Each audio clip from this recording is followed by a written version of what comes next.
Hey everyone, it's Ben Hardy here, and in today's video, I'm going to be talking about the all-new RamCharger. Before we get into the video though, as always, if you want to save time and money the next time you purchase a car, link to my car buying guide in the description down below. Let's get into it.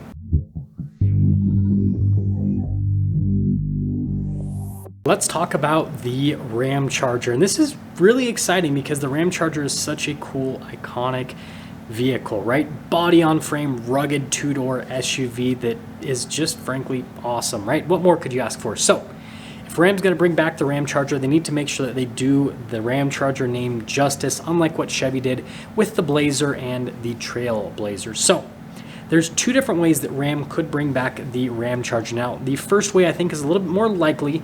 The second way I think is a little bit less likely, but it's a lot more exciting, and I think it would sell a whole lot better. So the first way that Ram could bring back the RamCharger is basically taking the Jeep Wagoneer and modifying it to look like a Ram instead of a Jeep. If you guys don't know, the Jeep Wagoneer is built off of the same platform that the Ram 1500 is built off of. So it's body on frame, but they've modified the platform to work for a slightly shorter wheelbase compared to a Ram 1500 truck, and they've also given it independent rear suspension because the Ram 1500 has a solid rear axle and then independent front suspension.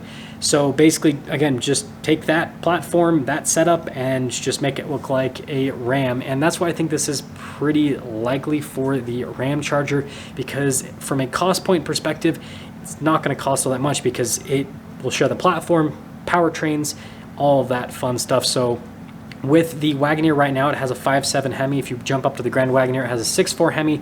But for the 2023 model year, they're taking out both of those engines and going to the new Hurricane Inline 6. High output for the Grand Wagoneer and then the lower output for the regular Wagoneer. And so it would be safe to assume that the RamCharger would utilize that same powertrain. So in base format, it would have around 400 horsepower and close to 500 pound-feet of torque. And then in loaded up format, it would have around 500 horsepower and 500 pound-feet of torque, which frankly would be super competitive within the full-size SUV segment. And with Ram styling, it would just be a cool, rugged-looking SUV, and again, still be body on frame. But there are a few issues with this. So first off, the full-size SUV segment is frankly not nearly as popular as what it used to be, and I think the new Jeep Wagoneer has shown that, because the new Jeep Wagoneer is a really good full-size SUV. Some people don't exactly like the styling, and I can understand that, but it has a really nice interior. It's very competitive from a price point perspective, and in today's crazy market where it's hard to get cars, it's readily available. Like, you can very easily go and order one, and a lot of Jeep dealerships have them sitting on the lot, and they just aren't selling all that well. And it's nothing against the Wagoneer, it's just that particular segment. There are still some people that want vehicles like that, but most people have kind of downsized because families in the US have frankly downsized. People don't have 20 kids like they used to, so they don't need a massive SUV like that. And so this is where we get into the other potential iteration of the RamCharger that would be less likely, but it would be far more successful, and I think it would truly live up to the RamCharger name.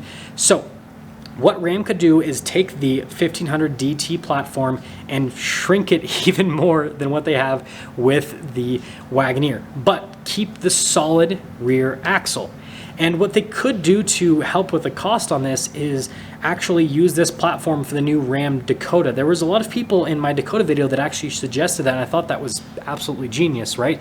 So they could modify this platform for a much smaller vehicle, use it for the RamCharger and the Dakota, and that helps split up the costs from an engineering perspective, which would make this a lot more feasible. And they could use this for the new generation Gladiator and Wrangler as well, right? There's just a lot that they could do, or obviously they could do a standalone platform for those two vehicles and then use that for the RamCharger and then the Dakota. Either way, right? Mid-size truck platform is the point that I'm trying to make. I think this would be a lot better than doing a full-size SUV, doing kind of more of like a middle-of-the-line sized SUV. So think Toyota 4Runner, Ford Bronco, Jeep Wrangler, that size, rather than, again, Chevy Tahoe, Jeep Wagoneer type size. And then again, still do Ram styling interior and exterior and offer a varied number of packages. Have cool sporty on-road packages, because again, Ram still kind of has that cool sporty vibe because a lot of people associate it with Dodge still. And you know, maybe they could just do a Dodge version, right? This could be the new Durango potentially. That's definitely going way out there.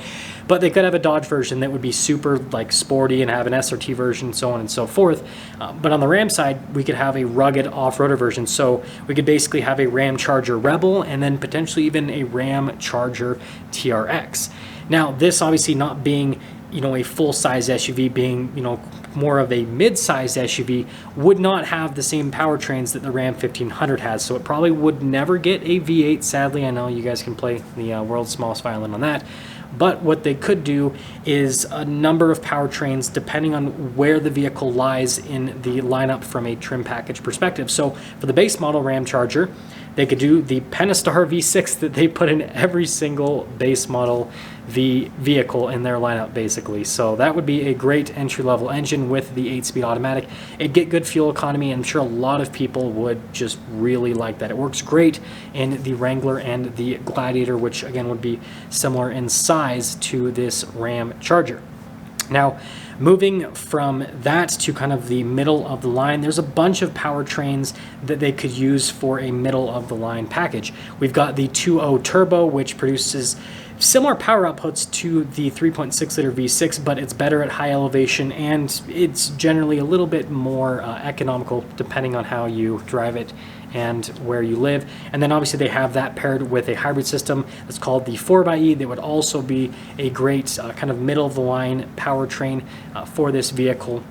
And then we could have the top line powertrain, which would be probably the low output version of the Hurricane, because again, putting the high output version, as cool as that sounds, is overkill for this segment, because most SUVs in this segment have right around 300 horsepower. So if they have a vehicle that is going to have around 400 plus horsepower, that's already better than most SUVs in this segment. If they went up to 500 horsepower, again, it'd be awesome, but it'd be complete overkill for the segment. And the other thing that's great about the low output version of the Hurricane is it is optimized for fuel economy, and so this would have a lot of power and it would be very economical as well. And that's what a lot of people are looking for in these body on frame SUVs, and that's why a lot of people are complaining about the 4Runner right now. Even though it's super popular, that's one of the biggest complaints about the 4Runner. And then I kind of mentioned some of those off-road packages, right? They could just do the same thing they do with the Ram. So like with the Rebel package, they could do the monotube shocks that Bilstein builds, and then just more rugged off-road tires, right? Maybe 33-inch tall tires. And then for their TRX version, that could have the, you know, low output version of the Hurricane, or maybe that would have the high output version of the Hurricane. Maybe that's how you'd get that powertrain in the RamCharger, because if someone was buying a TRX version of a RamCharger, they probably wouldn't care as much about fuel economy. And so, you know, 500 horsepower, mid-sized SUV with 35-inch tall tires, and again, independent front suspension, solid rear axle, so it'd still be very capable from an off-road perspective, but it'd also be very comfortable from an on-road driving perspective. And again, this would be the more expensive route for Ram to take, but it would sell in much higher quantities. Look at the Ford Bronco right now, right? It's sold out for years, and used Broncos are still selling for huge premiums over sticker because there's so much demand for that type of SUV. Again, in that kind of middle of the line size with independent front suspension and a solid rear axle. Jeep Wrangler, obviously it still has a solid front axle, but still selling in huge numbers. Toyota 4Runner also selling in huge numbers. And so there's a ton of demand for this type of SUV at this size category. And so if they basically built it out that way, they'd sell a bunch of them. I want you guys to let me know which route you would prefer Ram to go, whether it's the full size route or the mid-size route. And with that being said, I'll see all of you in that next video.